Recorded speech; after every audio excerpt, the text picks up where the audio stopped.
Ang totoo po kasing hiwalayan ng nanay at tatay noon dahil po kay nanay.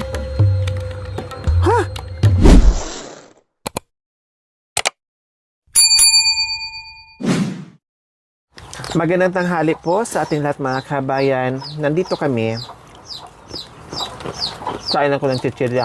Ganyan ako pag nakakita ng tindahan. Gusto kong kumain ng mga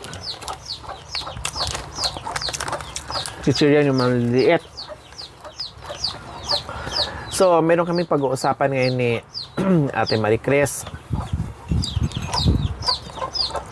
Dahil nabasa nyo rin, no? Nabasa din natin Maricris.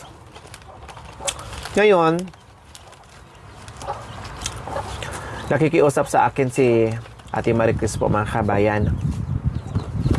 Nakikiusap siya na sana ay mapakinggan ko daw o nating lahat yung panig niya at nakikiusap din si Ate Maricris na sana daw makausap ko yung ate at mga kuya niya.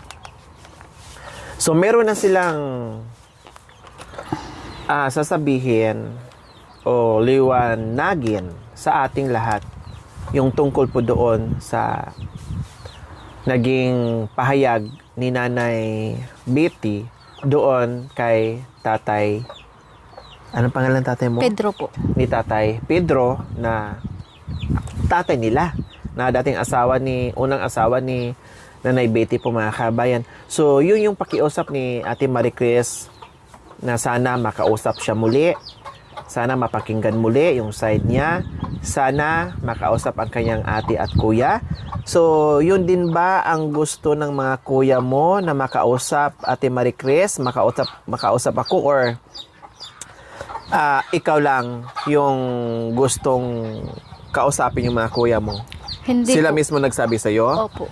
Nung madam, kailan pa yun nung napanood namin nung isang araw ata, sabi nila sa akin, bakit kasi hindi ka nagsasabi pag tinatanong ka ni Ma'am Lori, sabi po sa akin.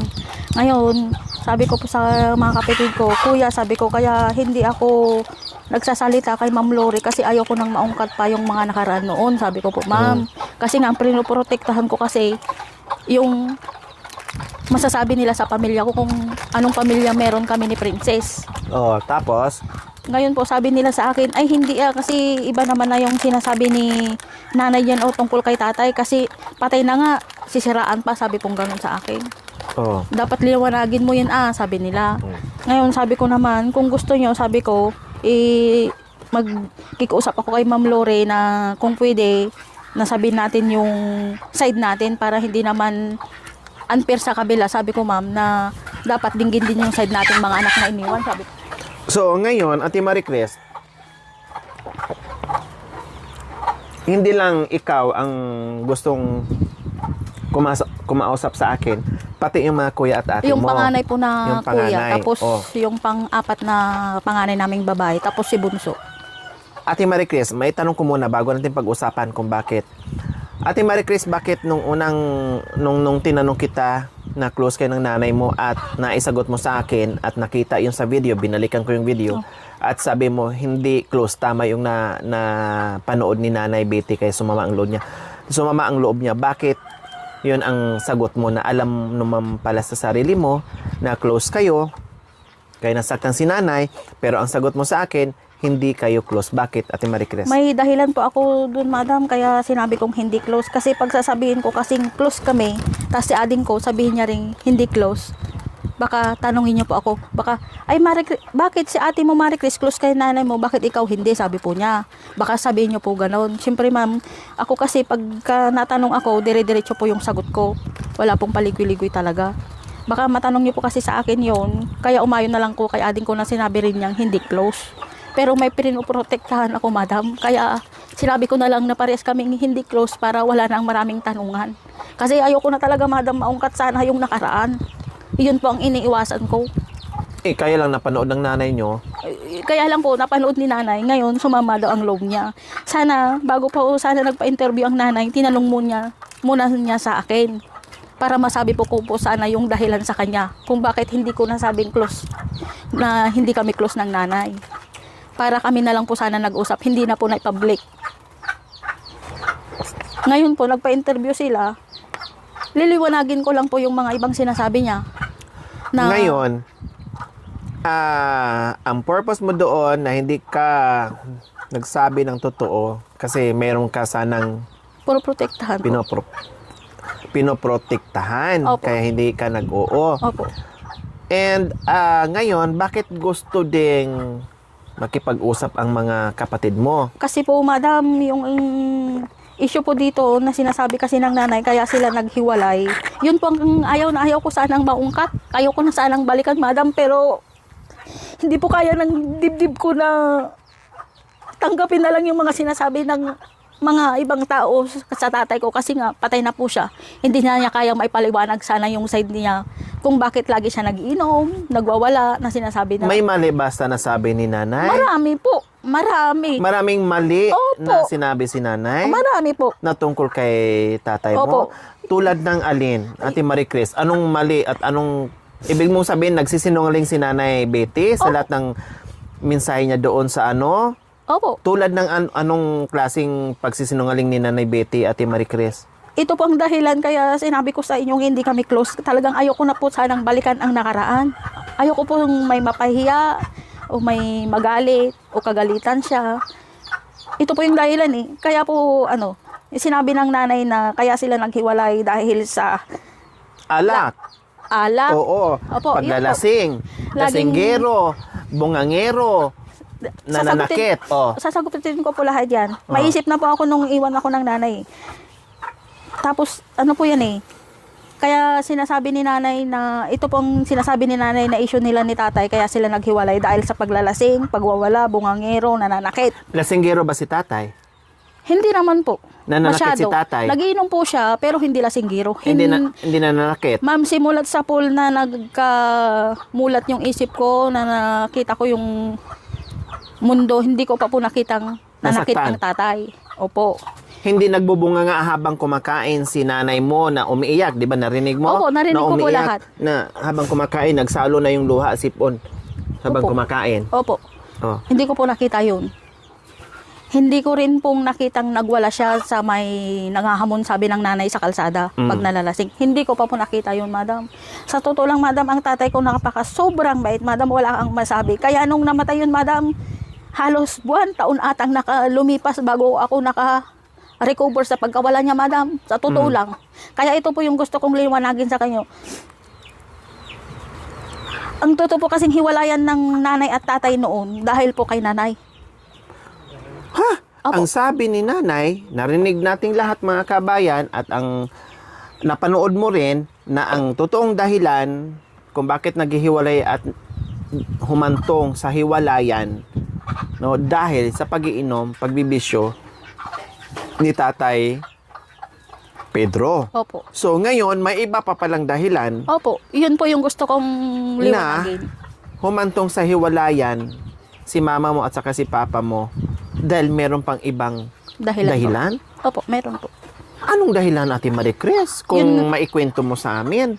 Okay. Total, pinapunta mo na ako dito Opo. at nakikiusap ka sa akin kasi meron kang dapat liwanagin. So, pinagbigyan kita dahil grabe yung pakikiusap mo. So, ano ang dahilan kung hindi totoo ang mga sinasabi ni Nanay, Ate Marie Chris? Kasi kung nagulat ako ngayon sa sinabi mo na hindi pala totoo mga sinasabi ni Nanay Betty. Opo. Meron palang pagsisinungaling. So, ano yon, Ate Marie Chris? Habang pinapanood ko pa, pinakikinggan yung mga interview yung kay nanay, hindi po matigil ang luha ko talaga. Sobrang sakit sa pakiramdam. Bakit? Sinabi lang ng nanay na naghiwalay sila dahil sa alak, pagwawala, lasinggero, nananakit, nanghahamon ng kaaway, pag nalalasing. Hindi po lahat totoo yun. Ang dahilan po Ano ang totoo lang doon sa sinabi ni Nanay? nagiinom Para po, maging fair naman tayo. Nagiinom Ano po lang siya. ang naging totoo doon? nagiinom po siya, Nagiinom lang. pero hindi po Nagiinom na nagwawala. nasa bahay, Opo, sa hindi bahay. nakikipagbarkada, hindi nagiging basagolero. Hindi po. Pero yung pag-iinom po, hindi lang sa bahay, kundi doon sa pagtataniman namin ngayon ng mga palay kasi may multa-multa po. Doon po siya nainom. So, kahit pa paano, yung pag-iinom, hindi mo maitanggi. Opo. Nagiinom si tatay. Nagiinom talaga po siya. Pero pag nagiinom po yon, hindi po siya nanghahamon ng kaaway. Hindi po. Napakabait niya. Kasi hindi na ako magtataka sa pag-iinom kasi halos dito kahit saan ako mapadpad ang inom nandoon talaga. Opo. Nag-inom Nasa talaga tao siya, na lang yun naninigarilyo kung po ang tatay. nagwawala pa o naghahanap ng kaaway o nag-aamok. Nasa Hindi tao naman na po siya lang yun. nag-aamok. Oh, ngayon, Naninigarilyo po siya, si tatay madam. Pero hindi po siya nagwawala na naghahanap ng kaaway niya dyan sa kanto-kanto, sa kalsada. Yun pa kasi pagkasabi ni nanay, kaya yun pa isang gustong liwanagin. so lahat kayo, hindi lang ikaw, yung ibang mga kapatid mo, lahat kayo magkakapatid na nung panahon na yun na malaki at namulat na kayo, na alam nyo ng mga bagay-bagay, saksi kayo sa nangyari. Opo. Unless Kami pa- lang dito sa half-sister nyo, kasi hindi na niya alam ang buong pangyayari. Kasi wala pa naman siya. Wala pa po. Oh, so, Wala pa siya. kayo, bukod sa half-sister nyo, kayong mga magkakapatid na may isip na, nakasaksi Opo. kung ano ba talaga Ang ang nangyari. dahilan po. Ang totoong nangyari. Opo. O ano ba ang dahilan, Ate Marie Chris? Ang tutong hiwalayan po ni nanay, hindi po talaga alak, saka yung pagwawala. Hindi alak at hindi sa Pagwawala. pagwawala. Anong dahilan, Ate Marie Chris? Si nanay po ang dahilan ng pagwawala at pag-iinom din ng tatay ng alak. Si nanay po mismo ang nagbigay ng dahilan kay tatay para uminom, magwala na sinasabi niya. Kasi ma'am, yung ginawa ng nanay, yun po ang hindi matanggap ng tatay. Ha? Ibig sabihin, nagwala or uminom, nagbisyo dahil merong dahilan Opo. na si Nanay Betty Ang may ang gawa. nakapagbigay Yun. kaya nagawa ng tatay Opo. Pedro nyo. Na lagi na lang mag-inom. Opo. Na Bakit pinagwawalaan. naging masakit ba sa ulo si Nanay Betty ni Tatay Pedro? Nagsigira ba si Nanay Betty? Pasaway ba si Nanay Betty? Chismosa ba si Nanay Betty? So, anong kasalanan o anong nagawa ni Nanay Betty? Ito Ate po, Marie Chris. ito po talaga sana yung kaya ako nagsabing hindi kami close para hindi na maungkat, pero wala po akong magagawa kundi masabi yung side ng tatay kasi nga po patay na. Parang Pero, dinipinsahan mo ngayon si tatay mo kasi walang kalaban-laban, yan ang iniisip mo. Opo, kasi Hindi nga- niya masabi yung opo, yung side niya, Yung kung bakit side sila niya. naghiwalay. Kahit sino man pong mga anak na siyempre patay na nga ang tatay mo, gagawan pa ng ibang salita, gagawan pa ng, kumbaga, kwento, sira po Oh, sa pagkatao niya. Yes, si half sister mo nga nasaktan nga sa Opo, mga maldita lang ang pagkasabi po. Oo, nasaktan ng mga- nga, di ba? Opo, yun lang. naturalism, nasaktan anak eh. Oo, Ngayon, anak din po ako. nasaktan din kayo Kasi- dahil doon sa binira ni nanay kumbaga na walang Opo. katotohanan. Pero kung totoo naman, syempre, Hindi po ako magsasalita hindi kayo sa inyo. magagalit ng mga kapatid o hindi kayo magsasalita. Opo. Nag-react kayo mga magkakapatid ngayon dahil hindi totoo yung mga sinasabi ni Opo. nanay. O sige. Ang gusto ko lang liwanagin, madam, ang tutong hiwalayan nila ni tatay, hindi po sa alak, hindi po sa pagwawala, kundi si nanay mismo ang may gawa. Kasi nga si nanay, madam, gumawa ng milagro, habang sila pa ni tatay na magkasama sa isang bahay.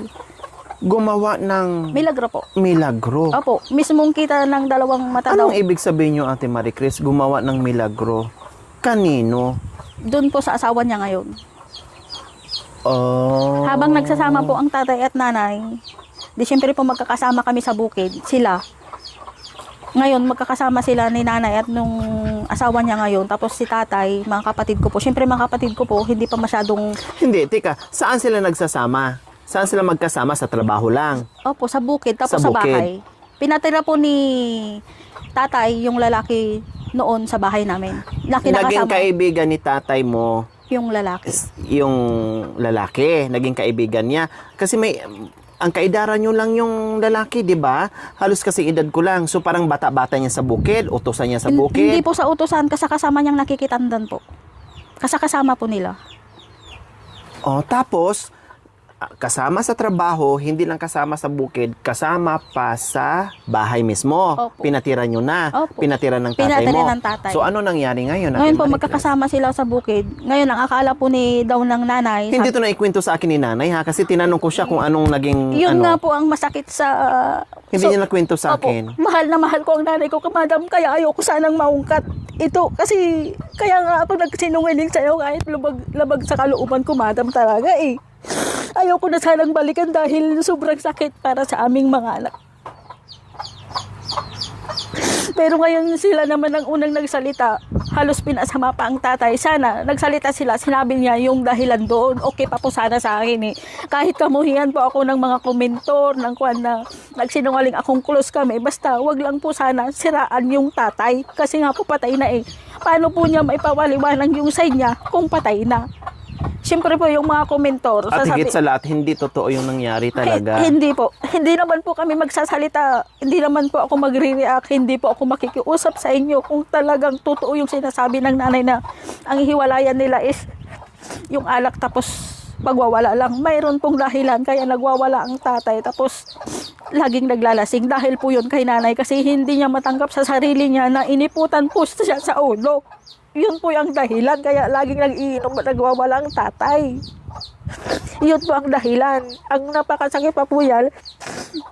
So, nagkaroon ng relasyon yung taong pinatira doon na naging asawa niya ngayon na yun ang naging dahilan na naging dasinggero si Tatay Opo, Pedro. siya ang nagbigay ng problema kay tatay na hindi niya matanggap sa sarili niya. Kasi madam, nakita niya si nanay noon na gumagawa nga ng ganon. Saka napapansin daw niya. Nahuhuli niya. Opo, nahuli daw niya. Pero Nung una napapansin, bakit hindi pa niya pinalayas? ma'am, sinasabi po ang ginawa po ni tatay noon, sinasabi po sa mga kapatid ko, si ate, kuya, mga tatlo po sila eh, yung mas ang panganay sa amin. Ngayon, ang mga kuya ko po, ay kuya ko, tas yung mga ate ko, hindi po paniwalaan ang tatay. Parang si nanay, nabibrainwash yung isip ng mga kapatid ko na wala akong ginagawang masama. Bakit ganyan ang sinasabi ng tatay niyo sa akin? Sabi po. Siyempre po ma'am, ang tatay, wala siyang kakampi. Halos buong mundo po kalaban ng tatay. Kasi nga ang pinaniniwalaan yung side Si ng nanay. nanay. Opo. Ngayon po, ang mga kapatid ko, muntik pa pang mapatay si tatay noon nang dahil sa issue na yan. Kasi galit na galit. Opo. Dahil sa pagbibintang ni Opo. tatay niyo doon kay nanay. Opo. Sa totoo lang, madam, hindi naman po talagang nagwawala at lasinggiro ang tatay. Oo, aminin ko, nagiinom po siya, pero hindi po lagi-lagi. Mas inuuna po niya yung paghahanap ng makakain, paghahanap ng pagkain para sa buong pamilya namin. Kasi alam ko na yan, madam, 10 taon na ako. Oo, syempre. Alam mo na, yung tanda mo Kaya na. nga ako yung nagpakanalay kay Princess. 10 taon, tanda ko na, madam. So ngayon, ano nangyari? Kung madam, ngayon, hindi po pinaniwalaan ang tatay kasi nga si kuya mas pabor kay nanay kasi nga ang kuya hindi niya nakikita ang ginagawa ng nanay hanggang sa isang araw na laging nag-aaway ang tatay at nanay dahil nga sa isyong ganon. Siguro, para maano na lang yung nanay, umalis. Ang paalam po ng nanay kasi kaya siya umalis, pero hindi po pinalayas ng tatay. Siya mismo. Pero ang lalaki, pinalayas. Hindi rin. Kuwan po, kusang umalis Umalis. doon sa bahay namin. Ah, Hindi po pinalayas ng tatay. walang sino man na nagpalayas sa Wala kanilang po. dalawa. Nauna, yung lalaki umalis. Opo. Okay, sige, umalis yung lalaki. Saan nagpunta? Kuwan po, umuwi sa bahay nila dyan sa Samon. Okay, so si nanay, umalis. Saan din nagpunta? Kuwan madam, ang paalam niya sa akin, maghahatid ng, paalam niya sa aming magkakapatid, maghahatid lang ng talong tapos yung banban ngay na bayog na ganito, pantali daw sa mga bunubon. May dala siyang isang impake. Ngayon madam, papasok kami kasama siya. Kasabay namin po Sumabay. sasabay po kami. Ngayon, sabi ko, nanay, sabi Saan ko, nangyari, ano yun dito? doon po sa isang bahay namin. Oh. Diyan lang Oh, sa may unahan. kawayan, opo. Ngayon sabi ko sa kanya, kasama ko po nun si Princess na nag-aaral nga kami. Ngayon, sabi ko po sa kanya, nanay, pwede bang sumama? Sabi ko po, ayaw niya talaga. Hindi pwede kasi uwi rin lang kami sa ganitong araw, sabi po ng nanay sa akin. Ngayon, pilit ko pong gustong talagang sumama. Pero ayaw niya talaga. Kinurot-kurot pa po ako para lang bumaba sa Gusto jeep. mong sumama sana sa kanya. Opo. Samahan mo sana. Opo. Pero ayaw niya. Opo. May dala ba siyang damit, gamit, bukod sa talong, bukod sa ano? Meron po unting damit, tapos yung pinakabunso naming kapatid, 2 taon gulang. Yun po yung sinama niya, papuntang Mungkada daw. Pero hindi po nakarating ang nanay sa Mungkada, talong, tapos yung pangtali lang ang nandoon. Hindi nakarating ng Moncada. Hindi. Saan daw siya pumunta? Hindi yan po ang hindi namin alam. Ano po, nung nalaman namin ilang araw na pong nakalipas bakit hindi na sila nabalik, sabi po namin. Ngayon, ang ginawa po ng tatay, pumunta dun sa kapatid sa Mungkada. Mungkada. Opo. Ngayon, sabi po ng kapatid ni nanay kay tatay, bayaw, sabi niya, hindi naman pumunta dito si Bite, sabi po. Ang nakarating lang dito talaga sa amin, talong, tapos yung panali na banban. Sino naghati doon? Ewan ko po, yun po ang pinagtataka Baka namin. pumunta naman siguro doon, walang tao, iniwan na lang doon. Parang ganun siguro. Kasi hindi naman makakarating ang talong doon at saka yung kawayan na yun kung wala naghatid. Ang alam Or ko, pinahatid na lang sa tricycle. yun po ang ano namin. Kasi nga, yung baryo nila, basta sabihin mo lang yung ganitong tao, popular naman sila, ididiretso po. Ilang, di ba nawala si lalaki? Ilang araw bago sumunod na nawala si Nanay Betty? Hindi po na nawala yung lalaki. Sa Samon po siya umuwi. Hindi po namin... O ibig ko sabihin, umalis. Ibig ko sabihin, umalis sa bahay nyo. Ilang Mga- araw bago umalis si Nanay ulit?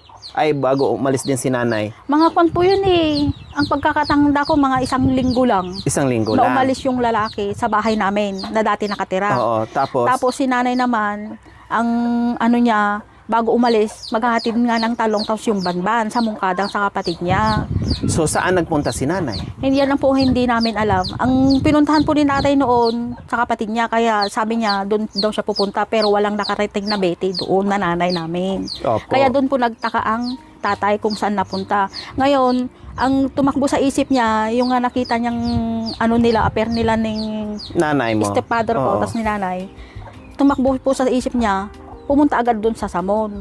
Kaya nga, Pinuntahan, kinumpronta. opo, tanungin kung andun talaga yung lalaki. Siyempre, iba na yung nasa isip niya, Oo, baka oo. magkasama sila. Tama. Opo, yun. Pumunta po siya sa Samon. Ngayon, wala din ang lalaki. Oh. Ilang araw, ilang buwan, ilang taon na ginugol ni tatay yung paghahanap po sa kanila. Hindi niya tinigilan hanggang hindi siya nahanap. Kaya yung sabi po ni nanay sa inyo, Hinanap ni tatay. opo, halos, di ba sabi ko pa sa inyo, lagi ang ulam na lang namin sa luyot, minsan puro-puro, di ba? Yun pong sabi ko sa inyo, tayo, totoo po yun, kasi ang kita ni tatay, kita ng kuya ko, pinag-iisa nila yan, pamasahe, panghanap kay nanay. Pinang-arkila po Yung ng nag-aano sasakyan. sila, nagtatrabaho na lang, Napupunta na lang sa Opo, sa pamasahe pag-arkila kung nila. saan-saan. Nagpupapunta po sila ng Isabela, Ilocos, sa Laguna, sa Mungkada. Marami po silang pinuntahan, madam. Sa totoo lang, totoo po yan. Sa ilang taon yung ginagawa ni tatay na naghahanap kay Nanay Betty? Mga nasa 7 years po. Di bang sabi niya po sa inyo, 4 na taon lang? Oo, Ang 4 na taon. Hindi po, 13 years siyang nawala. 13 years na nawala. Opo, 13 years na nawala. Kaya ang sakit po sa pakiramdam. Tapos saan nahanap ni tatay? Malayo pa po yan eh. Hindi pa po niya nahanap si nanay. Ngayon po naubos ang sweldo ng tatay sa pagbubukid dahil lang kay nanay. Kumbaga napabayaan kaming mga anak ngayon na hindi na ibigay yung pangailangan namin. Kumbaga ano na lang yung ulam gano'n. Pero bigas po meron. Sabi niya sa akin, sa amin, hindi baling mawalan kayo ng ulam basta may bigas kayo at ano, kasi ang pera, sabi niya, gagamitin namin ng At kuya buti na nandiyan yung kuya mo. Opo. Kahit may asawa na siya doon, madam, Kwan, nakaalalay pa rin kay tatay. Yun po yung kuya ko na muntik Pinakakuya talaga, pinapanganay. Yun po yung kuya ko na muntik nang mapatay ang nanay, ay ang tatay ko nang dahil kay nanay. Kaya po yung nung namatay ang tatay, sobrang sakit sa pakiramdam niya. Talagang yung pagsisisi niya sa nagawa niya noon na napagbuhatan niya ng kamay, madam. Halos ikamatay po ng kuya ko yun. Yung nagawa niya kay tatay kasi sobrang pait talaga ng tatay. Yun po talaga, madam.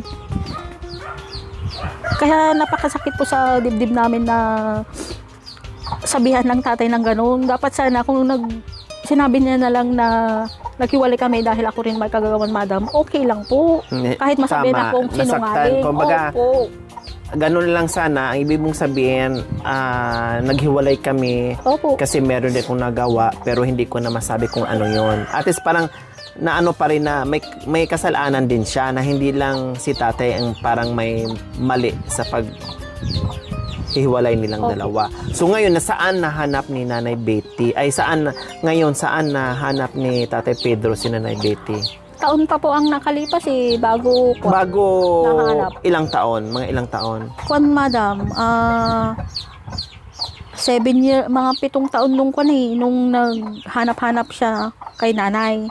Ang purpose po niya dyan, kahit hindi na si nanay ang makita lang yung bunso namin. Yun ang hinahanap niya, yung bunso nyo. Opo. Sino yung bunso nyo? Yung babae na katapit bahay na doon? Opo, yung may anak na 2 na lalaki. O so ngayon, saan niya nahanap? Anong lugar ang napuntahan? Isabela, nagpunta silang Ilocos, nagpunta ng Mungka. Ang kinaasama ko pa, madam, alam pala ng kapatid niya, may connection pala siya sa kapatid niya, sa Mungkada daw. Na sinabi niya, ano ko sa interview eh.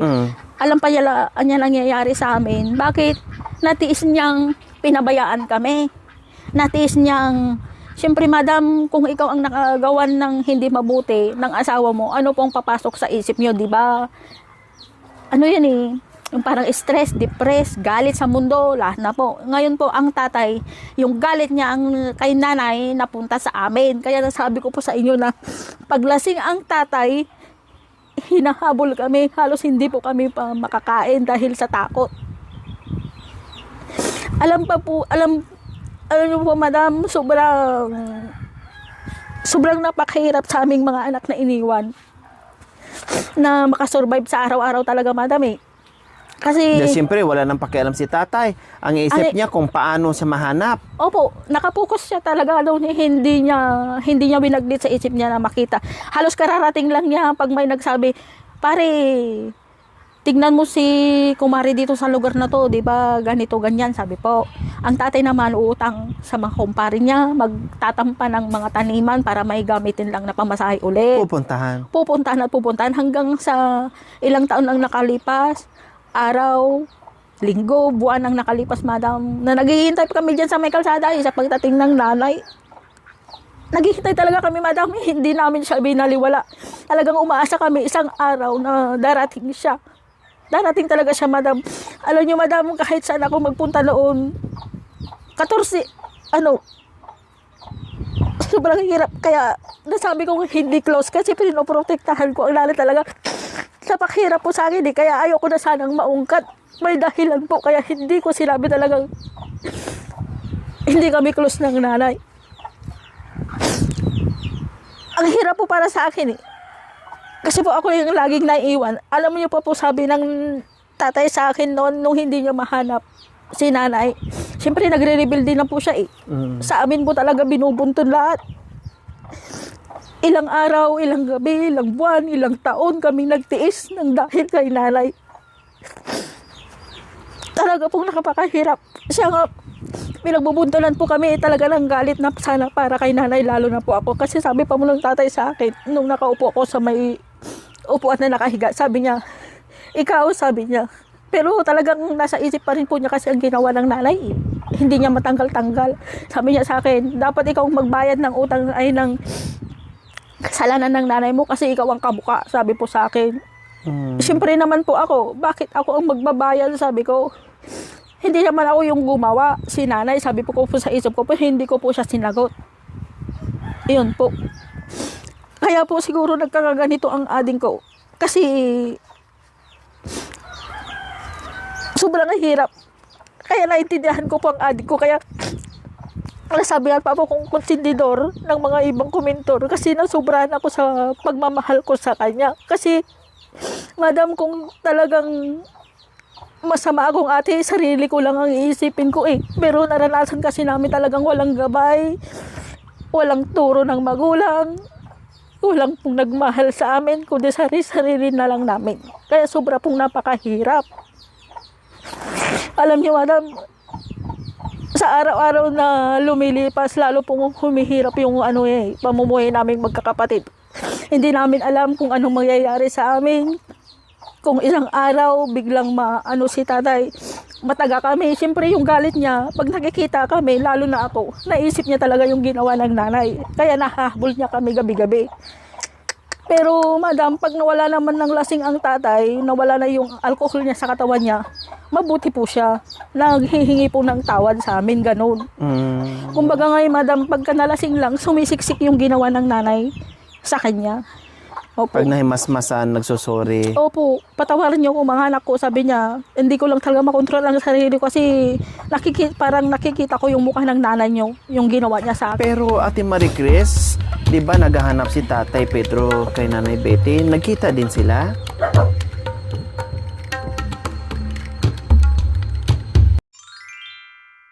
Thank you for watching. Don't forget to like, share, and subscribe.